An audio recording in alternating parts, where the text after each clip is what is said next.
Senhor, nós te agradecemos pela oportunidade, pelo privilégio que temos. Somos abençoados em termos liberdade de poder adorar o Senhor, de podermos, Senhor, exaltar o Teu nome, entoar cânticos a Ti, Senhor. Permitir, Deus, que a nossa boca seja aberta e eleve louvores ao Senhor. Que possamos proclamar e anunciar a santidade do Senhor, dizer o quanto o Senhor é bom, o quanto, Deus, temos usufruído da Tua misericórdia e o quanto temos sido sustentado pela Tua graça. Te convidamos, Senhor, em nome de Jesus, a continuar ministrando as nossas vidas. O Senhor nos deu a oportunidade de cantarmos, de adorarmos o Senhor com os nossos cânticos nessa noite. Mas sabemos que o Senhor tem algo para nós, Deus, a partir disso.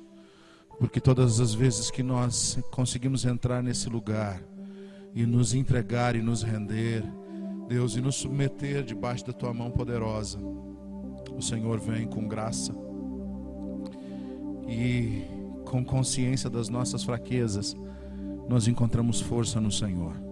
Somos fortalecidos pela Tua presença, somos fortalecidos pela consciência de saber que o Senhor não vem só nos visitar, mas vem também habitar.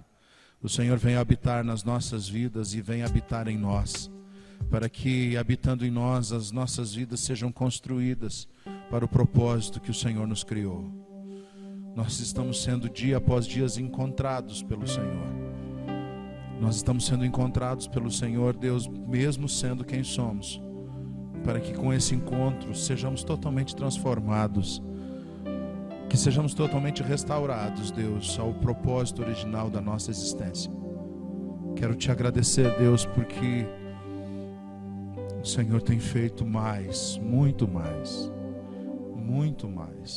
infinitamente mais daquilo que pedimos ou pensamos, segundo a Tua vontade que opera em nós.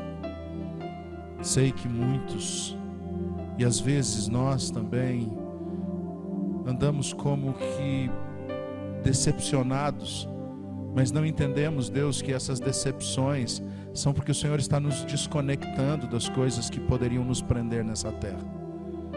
Porque muitos de nós pedimos algumas coisas e aparentemente o Senhor não tem ouvido, mas o Senhor ouve todas as orações, o Senhor ouve o clamor do seu povo, mas o Senhor só atende aquilo que está ligado à Tua vontade. E que nesses dias possamos nós nos dedicar a conhecer a Tua vontade, Senhor, através de uma mente renovada, Deus, através de um culto consciente, possamos entrar nesse lugar de experimentar a boa, agradável e perfeita vontade do Senhor. Toca, Deus, mais uma vez, Deus, tanto nos meus irmãos, a esses que estão aqui, que saíram dos seus lares para cultuar o Senhor servindo, porque nós viemos aqui para servir o Senhor e poder ter acesso aos nossos irmãos nesses dias de isolamento, nesses dias de um afastamento necessário, mas que a Tua presença nunca se afaste de nós. Pai, nós queremos abençoar todos os que nos ouvem agora, todos os que nos ouvirão, todos os que assistirão e ouvirão isso que nós estamos liberando hoje. Deus, que o Senhor possa tocá-los, que o Senhor possa, Deus, ser visível a cada um deles, ser palpável como o Senhor tem sido conosco. Pai, no nome de Jesus eu oro para que o Senhor venha sobre cada lar, Deus, e repouse com Tua paz sobre cada pessoa, sobre cada indivíduo, sobre cada um que teme o Teu nome, aquele que ainda não teme, que conheça o Senhor e o quanto o Senhor é bom. Oramos, Deus, pela nossa nação e declaramos: seja feita a Tua vontade aqui na terra, no Brasil, como é feita no céu, no nome de Jesus. Oramos para que seja feita a Tua vontade, Deus, em toda a nossa nação, mas também oramos pelo nosso estado, Mato Grosso, e oramos especialmente pela nossa cidade, Primavera do Leste. Oramos pelos governantes, oramos, Deus, pelas pessoas que nesses dias têm dedicado suas vidas, os médicos, enfermeiros, a polícia, todas as pessoas que têm se dedicado ao andamento e funcionamento da sociedade, os garis, Senhor. Deus, aqueles que trabalham junto aos órgãos e empresas para que, de alguma maneira, a crise não se estenda ainda mais daquilo que tem sido anunciado, mas pessoas que têm dedicado e arriscado as suas vidas para que essas coisas, Deus, não sejam tão violentas como as mensagens que, de alguma maneira, alguns tentam implantar, para que aqueles que ouvem desistam. Mas nós sabemos que tem pessoas que têm coragem e têm avançado, assim também como sabemos que tem pessoas que temem ao Senhor e acreditam naquilo que o Senhor está fazendo e naquilo que o Senhor ainda fará, segundo a Tua palavra. E é por isso que nós estamos aqui, porque somos, Deus, testemunhas daquilo que o Senhor já fez, testemunhas daquilo que o Senhor está fazendo e testemunhas na expectativa daquilo que o Senhor fará, porque disse. Por isso, Pai, no nome de Jesus, nos ajuda nesses dias a sermos homens e mulheres que creem e não retrocedem, que não venhamos a olhar para trás e desistir, lançando mão do arado, mas antes, Deus, prosseguindo para o alvo, no nome de Jesus. No nome de Jesus, ensina-nos a Tua palavra, dá-nos desse pão que veio do céu, Senhor, que é a manifestação do Verbo, o Verbo que é o Senhor e que, habitando em nós, transforma as nossas vidas. Aleluia, amém, glória a Deus. Irmãos, eu queria compartilhar aqui algo, vou tentar ser objetivo. Às vezes nós vamos compartilhando e nos empolgamos e vamos aumentando muito. Eu sei que, principalmente por internet, é muito fácil as pessoas desistirem de ouvir e até interessante, porque quando você está num culto presencial e você ouve algo que não lhe caiu na compreensão como você acha que deveria ser, você não pode fugir. Mas quando é via internet, você desliga, né? Porque nem sempre você quer ouvir o que precisa, você quer ouvir o que te conforta. E nós temos uma palavra de conforto, nós temos uma palavra de esperança. Eu estava lendo aqui, eu tenho um caderninho que eu comprei com o objetivo de anotar algumas coisas e tinha guardado. E nesses dias, até por causa das transmissões, esses dias todos com a transmissão via internet, eu tive que pegar ele para realmente colocar em prática aquilo para qual ele foi comprado. E aqui ele é um livreto, é uma caderneta, que ele tem algumas frases muito fortes, muito interessantes dos autores, como C.H., né, Charles Spurgeon, A.W. Tozer, Oswald Chambers e Corrie ten Boom, né? Não sei se eu falei certo, irmão, mas não tem problema não. É o nosso português, é o nosso inglês aportuguesado. E eu estava aqui, antes de vir, eu estava separando algumas compreensões, mas ali agora quando eu sentei só para revisar, normalmente eu não, apesar de ter essas frases, eu não leio elas frequentemente, mas aí eu estava lendo agora quando eu fui revisar alguns textos que eu tinha separado, e aí eu li as frases aqui de rodapé e achei muito forte e entendi de compartilhar com os irmãos. E a primeira frase que eu li nessa sequência foi do Corrie ten Boom, que ele diz assim, ainda baseado num texto bíblico, né? Que ele diz assim: quem é o que vence o mundo, senão aquele que crê que Jesus é o Filho de Deus? Quem é que crê no Filho de Deus é aquele que tem o poder de vencer e que vai vencer o mundo. E parece repetido demais, mas às vezes nós esquecemos de compreender o texto na sua literalidade, porque o texto, quando ele fala a respeito de vencer o mundo, você já ouviu inúmeras vezes e vai ouvir mais uma vez, para que isso entre no seu entendimento. O Senhor nunca nos chamou para vencer no mundo. E a nossa consciência nos dias de hoje, nesse tempo, onde são dias que se assemelham ao dia de Noé, aos dias de Ló, são dias que nós compramos, vendemos, ouvimos falar de casamentos que se começam e se desfazem e recomeçam. Enfim, nós sabemos que a vida está aí, sendo vivida, ou a morte sendo morrida, mas a gente observa que as pessoas têm uma impressão até mesmo distorcida do Evangelho, porque nós aprendemos a orar e aprendemos a buscar, né, para que o Senhor de alguma maneira supra principalmente os nossos anseios daquilo que o mundo nos estabeleceu como vitória. É difícil falar num tempo, e às vezes até numa região como a nossa, que vencer no mundo. Vencer no mundo é vencer segundo os padrões dos homens, aqueles de conquistas, aquilo de busca, de aquisições, de satisfações. Mas vencer o mundo é ter tudo isso sem ser contaminado por nada. É cumprir todo o propósito, avançar em todas as áreas, em todas as dimensões da nossa vida, mas sem ser tomado por nenhuma delas.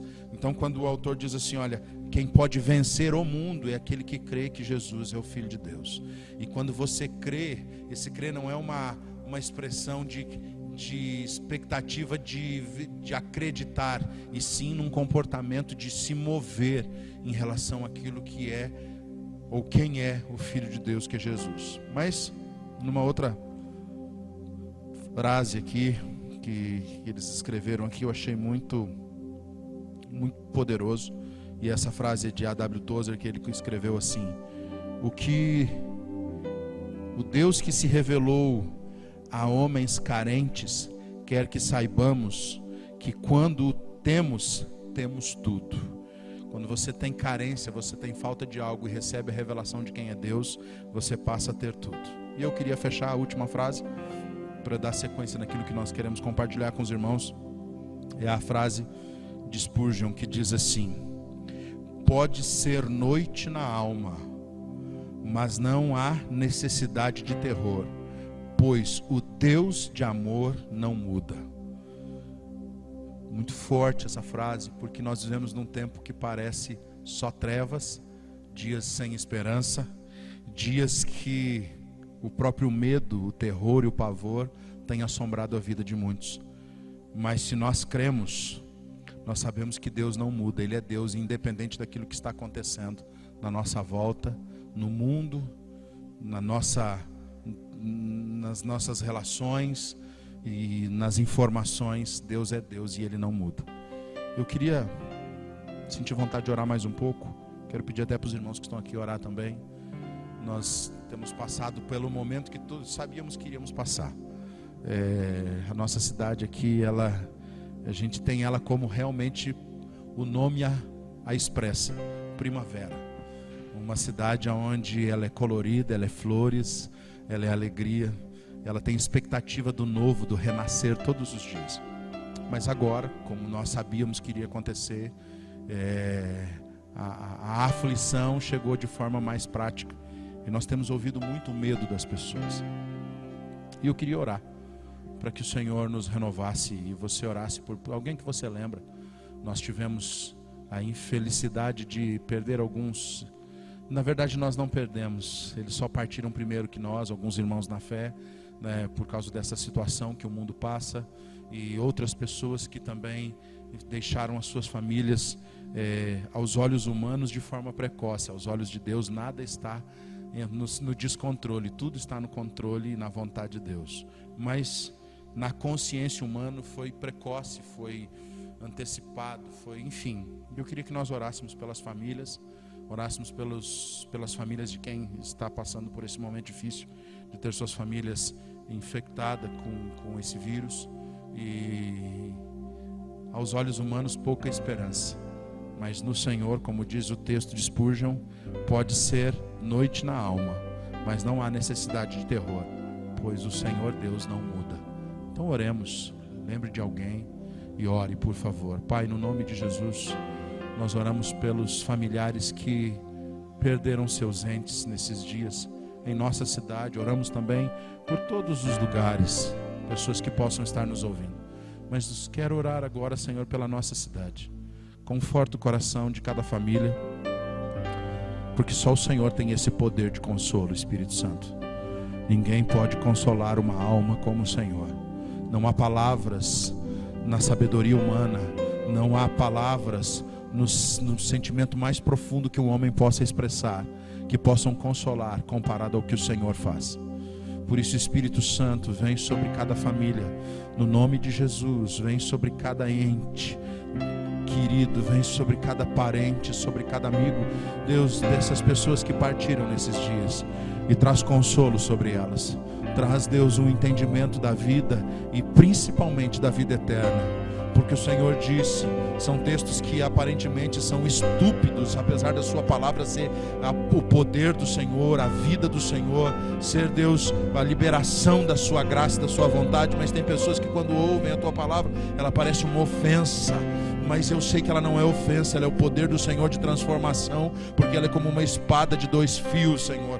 Por isso nós sabemos que a tua palavra diz que é melhor estar num lugar onde há luto, e esses dias são dias de luto, e são dias onde todo homem poderá olhar para o Senhor e saber que a vida não se estabelece somente aqui. Há algo ainda maior, há algo ainda mais intenso, há algo ainda mais poderoso, que é a vida na tua presença para todo sempre. Por isso, Pai, em nome de Jesus, consola aqueles que perderam, mas também traz entendimento sobre todos, Deus, que um dia todos iremos partir, mas para onde iremos nós?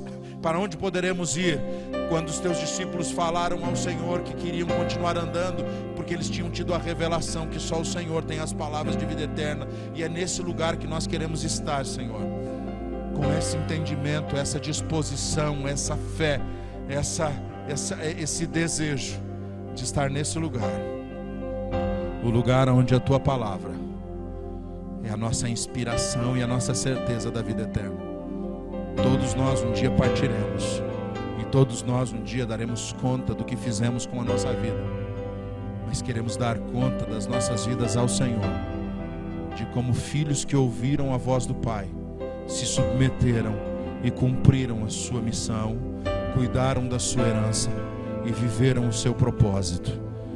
Pai, no nome de Jesus, vem, eu te peço, Espírito, sobre também todas as famílias que agora estão afligidas pelo medo, e sobre aqueles que estão, Deus, enfermos, tanto por esse vírus, quanto toda outra enfermidade que possa estar, Deus, afligindo algumas das pessoas da nossa cidade, da nossa nação. Senhor, o Senhor é o Deus da cura. Eu sei que o Senhor pode quando o Senhor quer. E um dia ele foi questionado: se tu queres, pode. E o Senhor disse: eu quero. Pai, no nome de Jesus, segundo o teu querer, passa um sopro sobre essa cidade, sobre cada casa, sobre cada lar, sobre cada família. Estabelece primeiro a alegria da tua salvação, porque ninguém pode morrer que já morreu. Se nós morremos para esse mundo, não há outra morte que possa nos tocar. Por isso, Deus, traz um vento de salvação sobre as lares das pessoas que estão ouvindo essa mensagem agora e ouvindo a oração que fazemos a Ti, Senhor. Vem com um sopro, Deus, vem com a Tua presença sobre cada lar, no nome de Jesus. Estabelece a alegria que só o Senhor pode, a alegria da Tua salvação. Estabelece também, Deus, a Tua cura, a cura divina, a cura milagrosa. Com o sopro da sua boca, está escrito na tua palavra que no último dia o Senhor exterminará Satanás. Então, se com somente o respirar da tua presença não há doença que possa resistir, por isso nós pedimos que a tua presença seja verdade, seja palpável e seja manifesta no lar de cada pessoa na nossa cidade, no nome de Jesus, para que essa presença consuma toda enfermidade, seja ela o vírus, seja ela em outra parte, seja ela qual for essa enfermidade, que a tua presença extermine, Senhor. Que a tua unção despedace esse jugo, que o teu Espírito traga a cura, primeiro na alma, depois na carne de cada pessoa, no nome de Jesus. Que o teu Espírito faça ressurgir em salvação o espírito daqueles que ainda estão perdidos, aqueles que ainda não te encontraram. Brilhe a luz do teu Evangelho, Senhor, sobre aqueles que não te conhecem ainda. E renova, Deus, renova aqueles que te conhecem e por algum motivo, de alguma maneira, se distanciaram, se desconectaram, se perderam. Traz de volta para casa os teus filhos, Senhor. E a casa não é a estrutura da igreja, a casa é a tua presença, Senhor. É o ambiente de fé que é construído por aquilo que recebemos da tua palavra. Pai, no nome de Jesus. No nome de Jesus, vem. Vem, Senhor.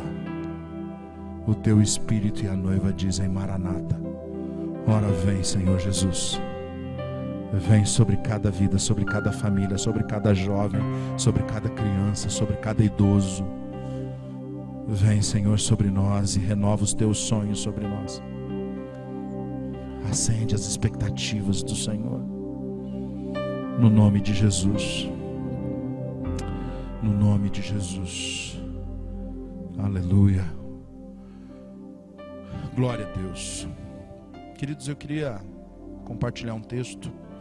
E eu sei que quando você vai ouvir, alguns dos irmãos que nos conhecem vão dizer: o pastor preparou uma marreta de novo. Tira isso da sua mente. Nós não pegamos marreta nenhuma, porque a ideia não é bater, exortar, ainda que a exortação seja parte do princípio da palavra, mas o nosso desejo não é provocar você a uma correção, e sim um autoexame. A gente passa a semana envolvido com algumas coisas, ainda que dentro de casa, sem sair muito, saindo pouco. De alguma maneira a gente sai, mas tentando cuidar ao máximo algumas coisas. Saímos quando há necessidade. Mas quando a gente vê algumas coisas acontecendo, a gente descobre o quão distante, principalmente nós que declaramos termos fé, estamos longe de Deus. E quando eu falo nós, eu estou colocando de forma bem generalizada. Cada um que ouve, cada um que está aqui ou está nos ouvindo, sabe da sua vida. Eu não estou aqui julgando, mas eu estou aqui pelo Espírito Santo querendo trazer uma consciência para que a gente faça um autoexame, uma autoanálise, e nos revisando, como já falamos nos outros domingos, possamos ser encontrados no lugar que Deus tem preparado para nós. O lugar que Deus tem construído para que possamos ter uma relação com Ele. Eu queria que você abrisse o texto de Mateus 23, o livro de Mateus, capítulo 23. É um texto que quando você ouvir, você vai reafirmar: ah, pastor, o senhor vai dar uma... Não, eu não quero, eu até nem quero que você atente para algumas observações específicas, mas que você possa estar atento ao que o Espírito Santo quer falar no seu coração.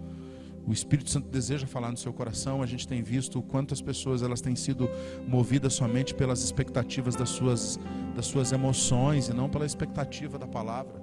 E eu acredito que eu vou falar duas coisas que podem se tornar como um espinho de peixe travado na sua garganta hoje. Eu vou falar duas expressões que eu tenho certeza que vai provocar você e provavelmente vai irritar você, e o meu objetivo é esse. E provavelmente você vai deixar de gostar de mim. O problema é seu também, não é meu.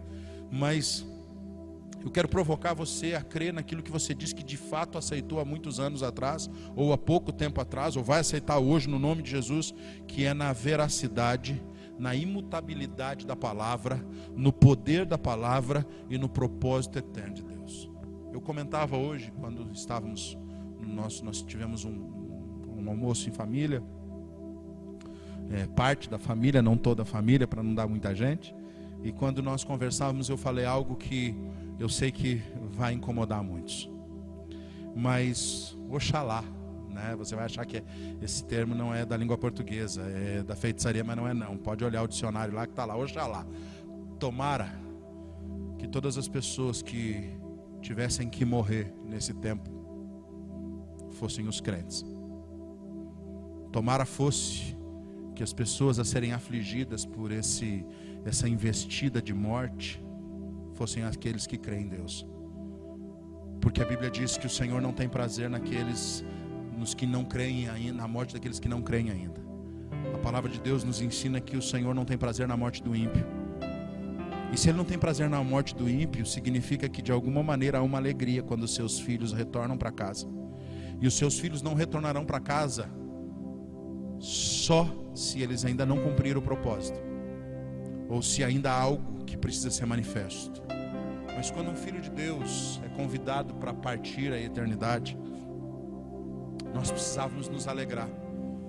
E de repente, até como filhos de Deus, nós poderíamos estar orando e dizer: Deus, se o Senhor precisa levar alguém para salvar outros, eis-me aqui. Nós fomos tão construídos com uma cultura do mundo, que nós continuamos lutando por algo que é inevitável para todas as pessoas. Nós continuamos esperneando como crianças mimadas para tentar não viver e não saborear pela graça de Deus, que são as vitórias que Ele conquistou para nós e que só podem ser vividas na plenitude do crer, na plenitude do entregar-se, na plenitude do se envolver. Só que nós temos dentro de nós um anseio muito grande de ainda viver sonhos humanos, e quando há uma expectativa de que isso possa ser interrompido, nós começamos até a nos afastar de Deus, porque não queremos viver o pleno de Deus para as nossas vidas. Eu sei que isso soa um pouco agressivo, mas queridos, eu queria que você entendesse que quando o Senhor nos chama para viver o Evangelho, Ele nos chama primeiro para a primeira morte. E todos aqueles que morreram com Cristo poderão ressuscitar através de Cristo. E eu percebo, e ainda que a gente entende que isso está enraizado dentro de nós, e nós precisamos ser libertos disso, mas só pode ter medo de morte quem não morreu. Porque quem já morreu com Cristo, a morte não impera, não reina, não pode mais de alguma maneira fazer mal sobre as nossas vidas. E eu percebo que no anseio de não viver a plenitude do Evangelho, muitos ainda não conseguiram se entregar nesse lugar. Porque nós falamos muito sobre cruz. A igreja, durante alguns anos, uns 15 anos para cá, ela clamou muito sobre cruz, e nós aprendemos a falar sobre cruz. Nós falamos, o crente precisa ir para a cruz, o crente precisa morrer na cruz, o crente precisa entender o Evangelho, e isso se tornou discursos de púlpito. Nós aprendemos a falar, irmãos, a nossa retórica é muito boa, a nossa retórica é perfeita, porque nós pegamos os textos que falam da cruz e nós começamos a liberar esses textos, mas de forma muito superficial, porque eles não entram no coração das pessoas da maneira que tem que ser. Porque se entrassem, se nós permitíssemos que esses textos, essas verdades bíblicas, essa palavra que diz que nós precisamos perder a nossa vida, tivessem realmente um lugar de habitação dentro de nós, o que nós estaríamos hoje vivendo é a expectativa do cumprimento do propósito do Pai sobre as nossas vidas. E há um propósito de Deus sobre a minha e sobre a sua vida, e se permanecermos vivos, é porque o Senhor ainda acredita que poderemos viver o cumprimento desse propósito. Se permanecermos, como eu creio que permaneceremos vivos, para o cumprimento desse propósito, viveremos justamente para isso, porque os dias que continuam a ser contabilizados para frente são dias maus, são dias tenebrosos, são dias intensos, mas que só quem acredita que já morreu poderá viver esses dias, porque não temerá a morte algum, mal algum. Por quê? Porque aquilo que nós temíamos já ficou com Jesus. Só que aí nós falamos de cruz e nós olhamos para a cruz de forma um pouco simplista demais. Nós olhamos como tomar a cruz, nós fantasiamos com alguns filmes que nós assistimos, e nós pegamos essa cruz e colocamos, às vezes colocamos até numa correntinha no peito, colocamos ela numa pulseira, enfim, nós colocamos ela como um acessório que pode ser tirado quando nós desejamos. Mas quando o Senhor nos chamou a viver o propósito da cruz, uma coisa que nós temos que entender, que tomar a cruz não é só pegar ela e carregar ela por um tempo, ou somente estar naquele lugar onde a cruz de alguma maneira vai nos matar. Existe todo um propósito de tomar a cruz. A cruz é tomada por uma consciência, e depois há uma disposição de caminhar até o lugar da crucificação. E aí é o que muitas vezes nós desistimos, nós de alguma maneira abandonamos essa compreensão da cruz, porque nós esquecemos que tomar a cruz também nos chama a caminhar com a cruz, e caminhar num lugar de dificuldade, num lugar de adversidades, num lugar onde nós já estamos muito marcados, num lugar onde nós já estamos cansados, num lugar onde uma série de sentimentos e pensamentos bombardeiam o nosso ser, porque nós não sabemos como administrar isso, porque nós temos que caminhar na senda do Calvário. Nós precisamos sair do lugar onde assumimos a cruz e caminharmos até o lugar da crucificação. E isso é uma necessidade, e a gente percebe que por mais que tenhamos uma compreensão do morrer para si mesmo, nós queremos uma morte instantânea, nós não entramos no processo dessa caminhada com a cruz até a hora da crucificação. Só que existe algo ainda que vai além disso. Tem algo muito mais poderoso do que tomar a cruz e morrer. Existe aquilo pós-cruz, que é a ressurreição que ela vai proporcionar a cada um de nós que crermos, que cada um de nós que nos dispormos a nos mover segundo o chamado da cruz. Porque, queridos, como eu falei um pouquinho antes, hoje há muito medo de morte no coração, principalmente dos que creem. Eu não vou nem falar dos que não creem, porque eu me envolvo muito com os que creem e anuncio quando temos oportunidade aos que não creem. Mas nós nos envolvemos na construção, na lapidação das pedras espirituais que foram chamadas para a construção da casa espiritual. Então nós nos envolvemos e aprendemos e temos uma palavra para construir, uma palavra para edificar, uma palavra para corrigir, para exortar aqueles que foram chamados. Mas quando você começa a observar, nós descobrimos que as pessoas elas não conseguem compreender a totalidade, ou pelo menos a amplitude daquilo que o Senhor deseja. Nós olhamos a cruz como uma maldição de morte, que não queríamos morrer. Nós olhamos para a possibilidade de sofrer como algo que é ruim, e não algo como é privilégio. Nós começamos a fazer comparativos que são tristes. Até porque de repente nós temos essas experiências, né, de falência em algumas áreas das nossas vidas, e que nós começamos a atribuir uma responsabilidade àquele que disse que poderia nos dar todas as coisas e não está nos dando. Infelizmente todos os dias nós temos visto o clamor de pessoas de forma muito imatura em clamar a Deus para que Deus faça algo que Deus nunca prometeu, para que Deus supra algumas áreas da vida da pessoa que Deus nunca se comprometeu com isso. Nós precisamos voltar à simplicidade, à objetividade do Evangelho, para ter uma vida que realmente corresponde àquilo que Deus quer e não àquilo que nós queremos. Durante muitos anos o Evangelho foi sendo liberado de forma somente atrativa e não construtiva, porque aí as pessoas eram atraídas a virem à igreja, mas não eram atraídas para Deus. E nós temos visto isso dia a dia. De repente você que está me ouvindo, você gostava muito da igreja. Eu também gosto, irmão. Eu gosto desse lugar. Eu gosto, olha como é bom. Nós temos aqui um ambiente de louvor. A gente já fica ali viajando, orando. Meu Deus, se tivesse todo mundo aqui, a unção está forte hoje, a presença está forte, as pessoas iam ser tocadas. Mas nós esquecemos que essa presença ela é muito mais intensa, e ela foi liberada muito mais para os ambientes da nossa casa, do nosso ambiente de relação com Deus, do que os ambientes coletivos. Mas nós aprendemos a de alguma maneira nos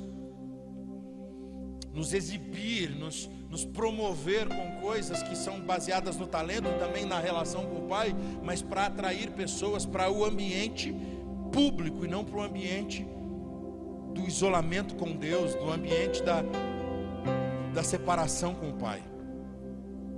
E muitos dos que estão me ouvindo, eu acredito que diminuíram de forma absurda os seus períodos com Deus. Você ainda, de repente, que está me ouvindo, não entendeu ainda o propósito da oração, aquele que Deus te ensinou a orar. De repente, você que até vai desconectar agora por algumas coisas que você está ouvindo, você não quer ouvir que Deus não vai mais realizar alguns dos seus sonhos. Porque eu tenho ouvido alguns homens de Deus ainda tentando atrair as pessoas para ficar num ambiente coletivo, dizendo: Deus vai fazer, Deus vai te trazer vitória. Deus já te deu a vitória que você precisava. Agora tudo que precisa ser estabelecido na minha e na sua vida é o entendimento das conquistas que teremos por causa do Senhor e não por causa das nossas vidas. Os avanços, as aquisições, as tomadas de área, né, os crescimentos, sejam eles profissionais, intelectuais, eles são por um propósito do Pai.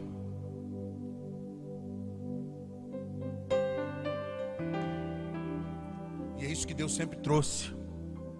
Irmãos, eu não sei se acontece só comigo, mas quando você lê o Novo Testamento, você lê os Evangelhos, você lê o livro de Atos, você lê todo o Novo Testamento.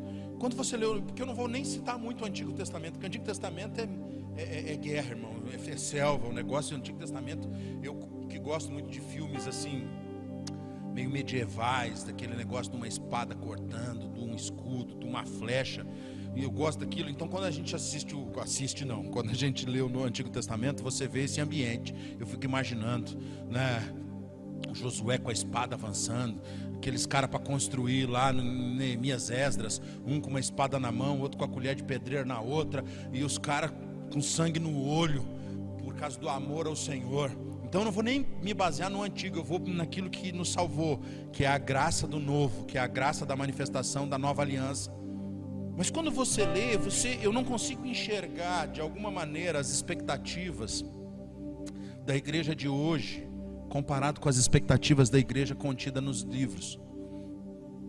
Quando você lê o livro de Atos, e quando você vê os textos, quando Lucas escreve assim, e eles viviam em comunidade, eles tinham comum todas as coisas, eles tinham uma comunhão no propósito, e nós olhamos hoje, nós temos comunhão para várias coisas, desde que isso não interfira na nossa maneira de viver.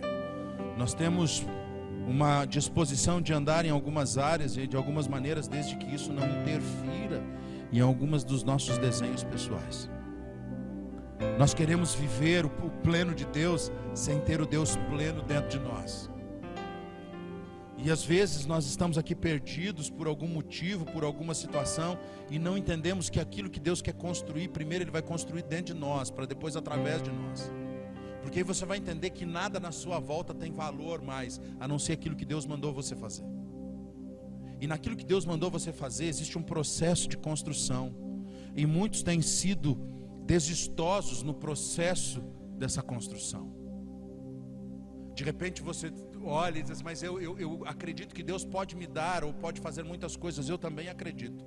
Mas Ele vai fazer tudo de acordo com o propósito a qual Ele estabeleceu e nós fomos chamados. Porque se não for para o propósito, por que Ele nos daria? Por que Ele nos daria algo que poderia nos atrapalhar, nos matar, nos ferir e nos tirar da sua presença? De repente nós estamos ainda lutando com Deus, achando que nós estamos lutando com Deus, como gostamos do texto de Jacó, e Jacó lutou com Deus.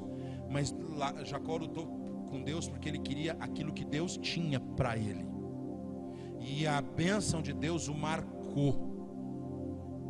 E às vezes nós estamos querendo lutar com Deus, vencendo Deus sem ser marcado. Porque Deus muda até uma maneira de caminhar, como mudou da de Jacó. E às vezes nós queremos lutar com Deus para ser abençoado. O que é ser abençoado?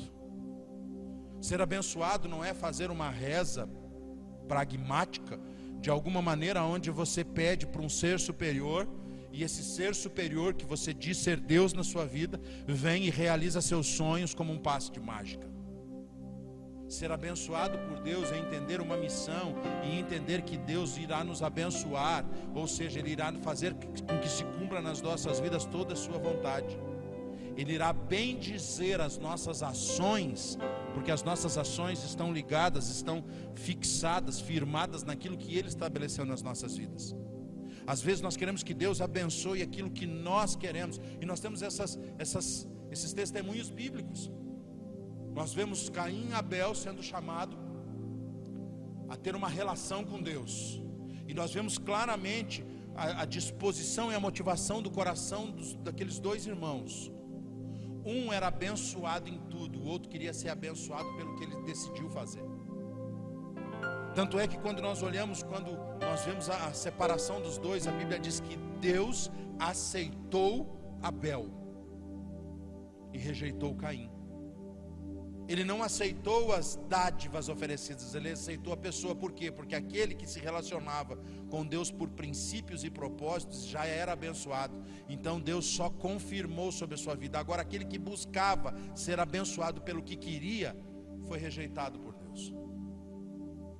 E eu sei que não é agradável, mas é isso que nós precisamos fazer. E existem coisas nas nossas vidas que precisam ser revistas, para que nós não sejamos pegos de surpresa, como muitos estão sendo pegos de surpresa nesses dias. Por isso do desespero da morte, por isso do desespero da doença, por isso do desespero de muitas coisas. Queridos, eu não estou diminuindo ou minimizando as dores, de maneira alguma, não sou irresponsável. Eu tenho alma, eu achei que eu não tinha um dia, mas eu tenho alma. A gente sente dores, a gente se aflige, a gente tem angústia, a gente tem sentimentos que nos tiram às vezes do sério. Mas se nós não tivermos essa mesma expectativa para crer e viver o propósito de Deus, nós estamos distante daquilo que Deus tem para nós. Quando nós olhamos, como eu disse, para o Novo Testamento, nós descobrimos que de repente, se procurarmos, a igreja que o Senhor formou não tem nada a ver com a igreja que vivíamos nesses dias. E Deus passou um sopro no mundo nessa condição, para quê? Para que nesses dias a igreja volte a ser o que ela era, e que ela nunca deveria ter deixado de ser: a noiva de Cristo, aquela que se adorna, que se prepara, que se separa para o propósito do casamento, das bodas do Cordeiro, aquela que se santifica por causa de um propósito eterno, e não aquela que se santifica por propósitos pessoais. Ai Deus, eu me santifiquei hoje, então eu queria ser abençoado, porque o Senhor viu, eu paguei um preço alto para ser santo. Não, querido, até para ser santo, quem santifica você é Ele, quem me santifica é Ele. Não há poder de autossantificação. Quando você lê o texto de João 17, você vê Jesus orando pelos seus discípulos no momento, e orando por aqueles que creriam nele no futuro, somos nós. E aí ele libera uma palavra e diz assim: Pai, santifica-os na verdade, a tua palavra é a verdade. Você só pode ser santo, santificado, se você tiver uma disposição no seu coração de se envolver com a palavra, para que a palavra cumpra o seu propósito, liberte, transforme a sua vida, porque nessa transformação você pode manifestar a sua genealogia em Deus, a sua natureza em Deus, a sua herança em Deus.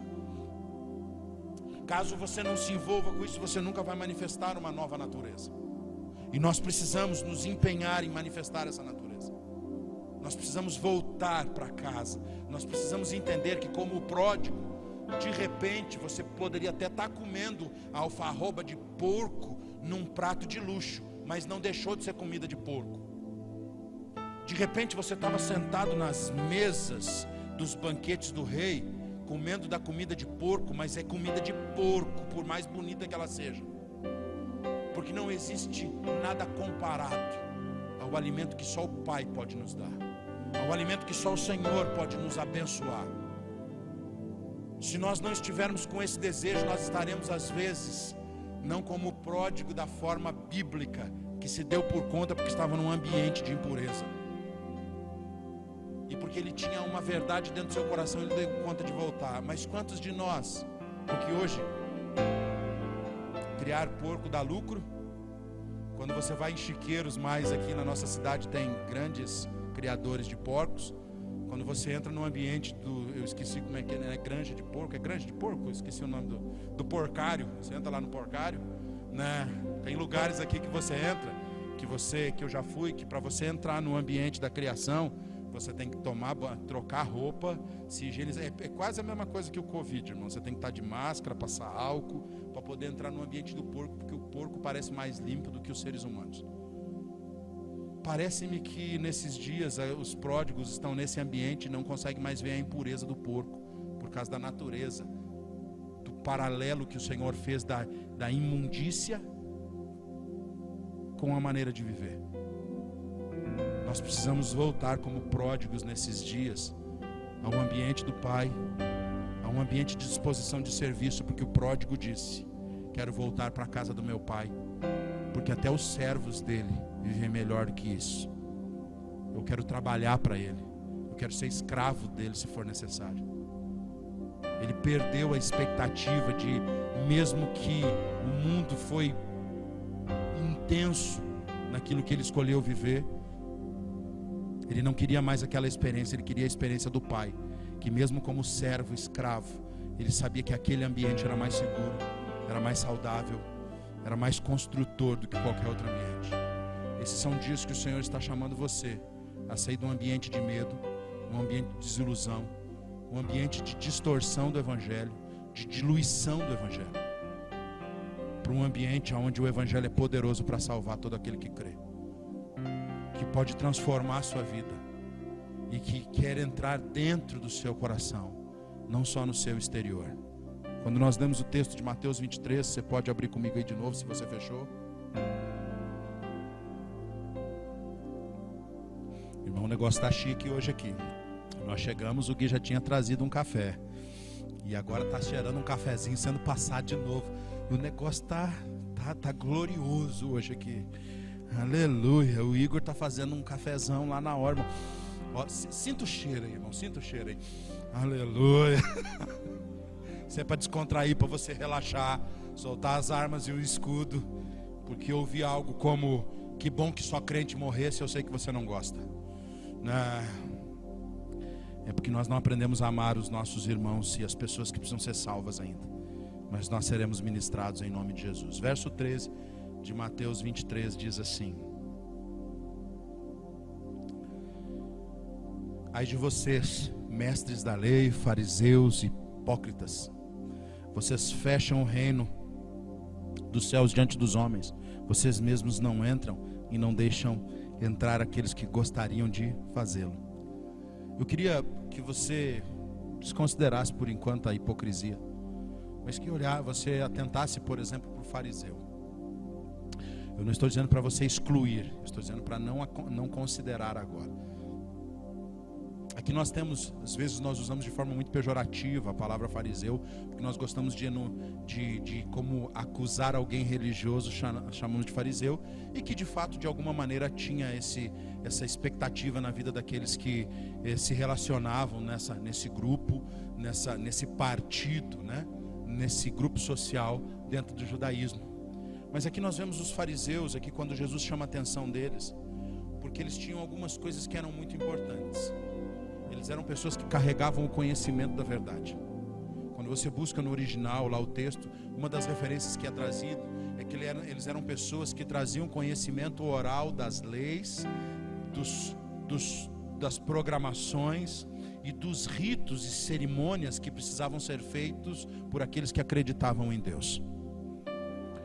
Aqui estava falando de um grupo de pessoas que de repente, como eu e você, era frequentador de igreja há muito tempo, como muitos parecidos comigo e com você, que tem muitos versículos gravados na ponta da língua, que tem muitas coisas já impressas dentro do seu coração, e que poderíamos ser até como os fariseus, aqueles que continuariam levando a tradição e anunciando de forma verbal, oral, os conhecimentos que levam as pessoas a conhecer Deus. Só que aqui, quando nós continuamos vendo sobre os fariseus, a Bíblia diz a respeito dessa expressão, quando Jesus chamou, que não só eles tinham algo externo, como também muitas das vezes no seu comportamento eles queriam que as pessoas os reconhecessem como alguém que tinha parte com Deus, como alguém que não estava. Você vê isso, eu não sei se você já evangelizou. Nós tivemos muitos anos aí trabalhando com casa de recuperação, fazendo trabalho de rua, um morador de rua.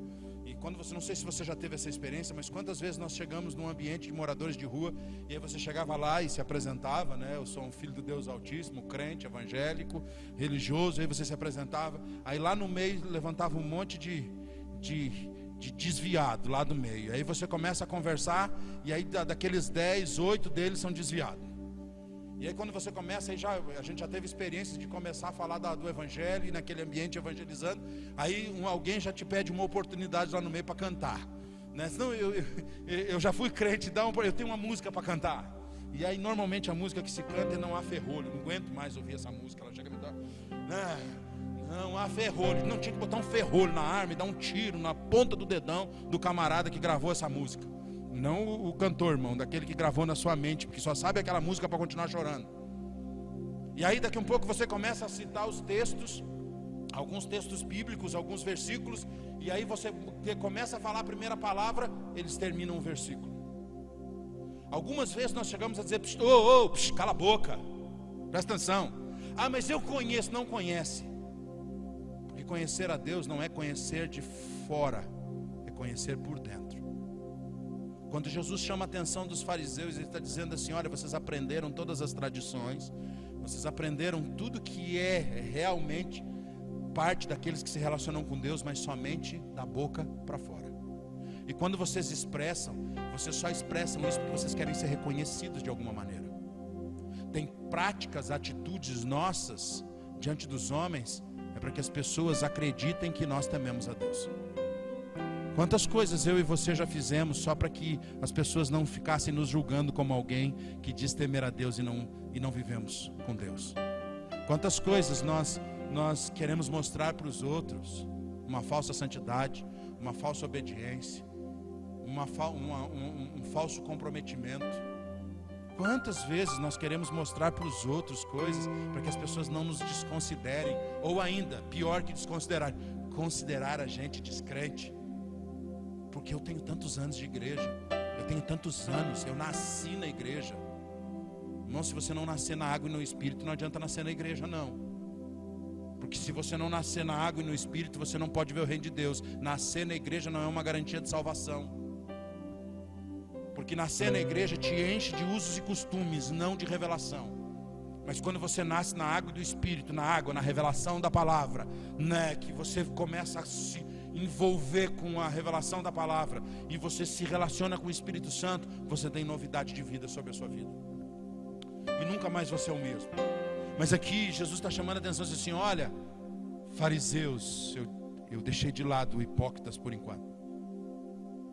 Vocês precisam entender que o poder de Deus, que é o Evangelho, a primeira área que ele precisa transformar é dentro e não fora.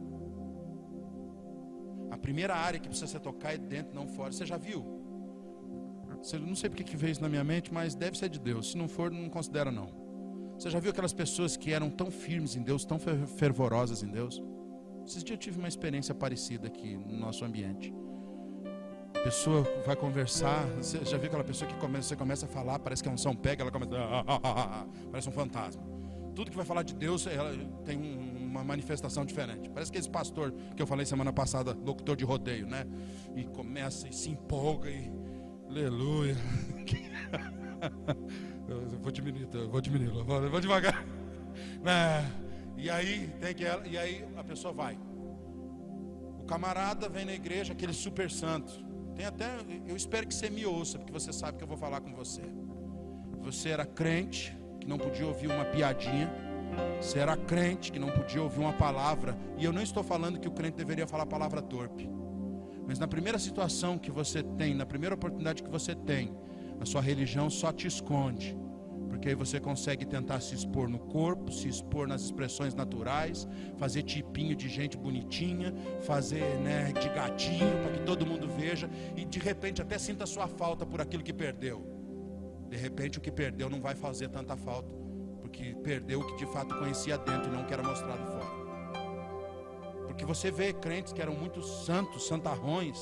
Nós temos um monte desse, irmão, aqui tem um monte desse, né? Aqueles santarrões que às vezes até tocavam no louvor, na primeira chance que deu de se afastar da igreja, de se afastar do ambiente congregacional, se afastar da comunhão dos santos, a primeira coisa que começaram a fazer é demonstrar a sua natureza promíscua, sua lascívia. Nós vemos isso em homens e mulheres, aquelas irmãs que vinham toda recatada, saiona até o dedão, não pintava a unha, aquelas irmãs urso, não vou falar o resto. Aí dá uma desviadinha porque se frustrou com alguém. A saia entra em promoção. Como é que é o nome do negócio aquele que faz da sexta-feira? Esqueci o nome, é Black Friday. Aí o crente Black Friday fica tudo com desconto. A saia de 1,80 m passa a ter só 40 centímetros no Black Friday do Evangelho. Porque só mostrou aquilo que estava dentro, porque só tinha externo um comportamento. Uma vontade de ser mundano que nunca saiu de dentro. O irmão que era recatado passa a ser um gogoboy, né? Fica fazendo fotinha. É porque tem um irmão aqui que foi gogoboy, mas ele se converteu, irmão, e hoje é uma pensa num tocha aqui dentro do ambiente, né? É uma tocha o irmão aqui. Eu não vou falar o nome dele, a esposa dele, né? Mas ele era um gogoboy. Mas nem nós vemos crente, né? Nós vemos crente que não eram muito santos, e aí de repente quer ser um gogoboy, né? Camisetinha, tênisinho colorido com cadarço colorido, né? E não se converte, assim como outros e outros. O recado é para você mesmo que ouviu. Pode me xingar amanhã que eu quero mandar uma praga do Egito para você. Tá amarrado, tô brincando. Não, tô falando sério. Mas farisaísmo, o que é esse farisaísmo? Só sabe falar, mas não vive. Só quer mostrar uma aparência de piedade. Só quer de alguma maneira que os outros reconheçam aquilo que de fato você não está disposto. de fato aquilo que nós não estamos dispostos. Você quer ser notado pelos homens, e se com Deus não deu certo, de repente com alguns atributos da sua vida natural você quer se mostrar. Tanto homem quanto mulher querem se mostrar no corpo, às vezes querem se mostrar nas capacidades profissionais, outros nas capacidades intelectuais, porque na verdade nunca deixaram Deus entrar no seu coração. E é por isso que ele chamou fariseus hipócritas. Hipócritas. Nós precisamos nos voltar a Deus nesse tempo. Por quê? Porque a Bíblia diz, na sequência do texto, você lá lê o verso 25, nós lemos o 23, o 25, o 26. Ele diz que nós somos como sepulcros caiados. Queridos, quando naquele tempo as pessoas caiavam, elas pintavam os sepulcros com cal, era para lembrar as pessoas que aquele lugar de impureza não poderia ser tocado, porque se de alguma maneira fosse a pessoa tocasse naquela impureza, ele era marcado por aquele cal, ele era marcado pelo cal que tinha sido pintado aquele sepulcro. E na tradição, na cultura judaica, na cultura do povo que buscava Deus pela lei, que busca Deus pela lei, esse povo eles têm como padrão cerimonial e de culto e de separação não tocar no morto. E aqueles que tocavam no morto, seja para sepultamento, seja para o que fosse, eles tinham um período de purificação.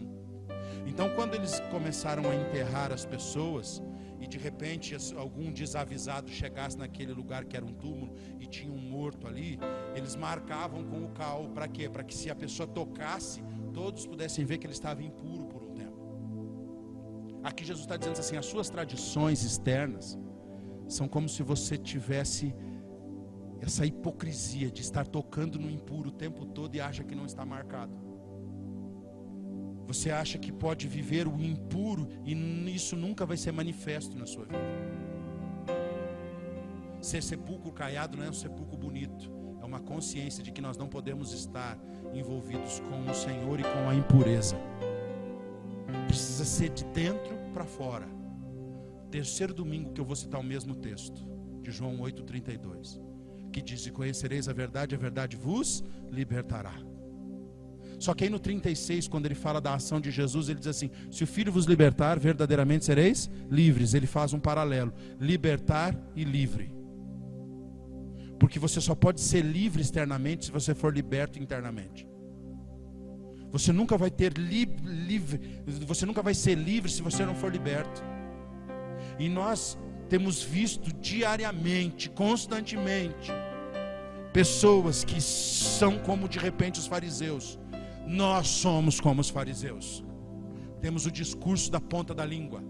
Se precisar falar para que todos saibam, para que a gente seja admirado, a gente sabe falar, sabe orar, sabe clamar, sabe até interpretar.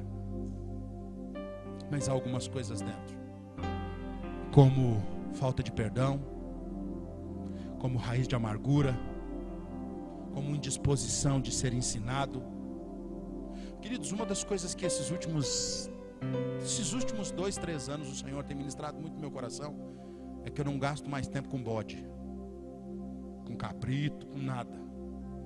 Porque a pior coisa que tem é nós gastarmos tempo, força e envolvimento com quem não quer. Porque você se dedica e essas pessoas dão um custo alto de manutenção. Você tem que estar insistindo com ela e passa 1 ano, 2 anos, 10 anos, 15 anos e essa pessoa nunca é transformada. Porque ela só aprendeu a se relacionar com você e com o ambiente da religião e não com o ambiente da presença do Pai. Porque o ambiente da presença do Pai transforma você. Porque o texto disse: filhos, se o Filho vos libertar, verdadeiramente sereis livres. E nós temos um bando de crente que nesse tempo está apavorado e medroso porque não foi livre, porque está preso dentro da sua alma ainda. Mas que conheceu, que sabe quem é, que experimentou que Deus é bom, mas não deixa Deus completar a boa obra que começou na sua vida. Precisamos dar atenção nesses dias que o Senhor está nos chamando para voltarmos para o seu ambiente, para voltarmos a ter uma relação exclusiva. Você é filho e indivíduo na relação com Deus, mas você só pode ser noiva e igreja se você se relaciona com o corpo. se você tem prazer no corpo. E não tem como você se relacionar com Deus sem não amar o que Ele ama. Porque eu vejo um monte de gente dizendo, não, eu amo a igreja, mas não amo a Deus. Mas eu também vejo muitas pessoas dizendo, eu amo Deus, eu sou apaixonado por Deus, mas não se envolve com o corpo. É impossível você amar a Deus e não amar o que Ele ama. É impossível você se envolver com Deus e não se envolver com aquilo que Ele se envolve. É impossível você dizer que é filho de Deus e não ter a natureza dele para ser manifesta. Claro, somos uma obra em construção, mas coisas precisam ser transformadas no seu interior. Nós precisamos permitir que a liberdade que é nos dada pela libertação de Jesus conduza as nossas vidas. Porque aonde há o Espírito do Senhor, ali há liberdade. A liberdade de culto, a liberdade de serviço, a liberdade da vontade de Deus, a liberdade. Você entende? E isso eu não estou dizendo que você vai tentar Deus, mas você entende o que Deus está fazendo. E esses dias são dias que aquele que brilha a luz de Jesus precisa brilhar. Não é você procurar um grupo de pessoas e dizer espirra em mim para passar o vírus, para dizer que eu sou imune. Não, mas é ter a oportunidade de brilhar a esperança que tem dentro do seu coração. De que você sabe que maior é o que está em você do que aquele que está no mundo. E que nenhum mal lá fora pode tocar em você. Porque por mais que toque seu corpo externo, aquilo que está dentro vive para sempre. Porque o Senhor fará com que nós possamos com Ele estar nas nuvens e estabelecer toda a sua vontade para a eternidade. Se nós cremos na eternidade, nós precisamos limpar a nossa casa. Há uns 5, 6 domingos atrás, nós falamos da dracma perdida. Você precisa varrer a sua casa. Você precisa varrer seu coração e descobrir a sujeira. Mas isso só pode se você permitir que a palavra, que é luz para o seu caminho, lâmpada para o seu caminho, luz para os meus pés e lâmpada para o meu caminho, é a tua palavra. Se você permitir que a palavra se torne luz de novo e você busque na palavra, você não será mais como um fariseu, mas como alguém que não está preocupado com o que é mostrado exteriormente, mas com aquilo que foi construído interiormente, que vai fazer com que você se torne parecido com o Pai. Nesses dias são dias que você não pode temer a morte, porque a morte foi vencida por Jesus, e nós também a venceremos, ainda que não no corpo, mas nós venceremos, porque nós temos a marca da vida eterna sobre nós. E nós temos não só a marca da vida eterna, nós temos a esperança da vida eterna, para anunciar para aqueles que não acreditam, para aqueles que ainda de alguma maneira estão sendo influenciados externamente. Esse é um tempo que a igreja do Senhor Jesus precisa ser a luz do mundo, como ela foi chamada para ser. Uma palavra de esperança. Pastor, mas que palavra de esperança é essa? E se eu morrer? A esperança é que você não vai experimentar a morte, mas você vai viver a vida eterna. Você vai viver a vida de Deus. Pai, no nome de Jesus, ajuda-nos a viver a Tua palavra. Ajuda-nos a entender a Tua palavra. Ajuda-nos, Deus, a não sermos somente espectadores. E também ajuda-nos a não sermos como fariseus que só vivem externamente e só buscam reconhecimento e só buscam serem aplaudidos pelos homens, que assumem uma realidade de consciência, mas não uma transformação do espírito. Pai, no nome de Jesus, abençoa os meus irmãos e nos leva a esse lugar de arrependimento, que possamos nos arrepender de não praticar o que cremos, de entender que aquele que sabe o bem que deve fazer e não faz também comete pecado. Que possamos fazer o bem que entendemos, cumprir o propósito, exaltar o Teu nome e manifestar a Tua natureza, no nome de Jesus. No nome de Jesus. Graça e paz, e até o próximo, no nome de Jesus. Aleluia.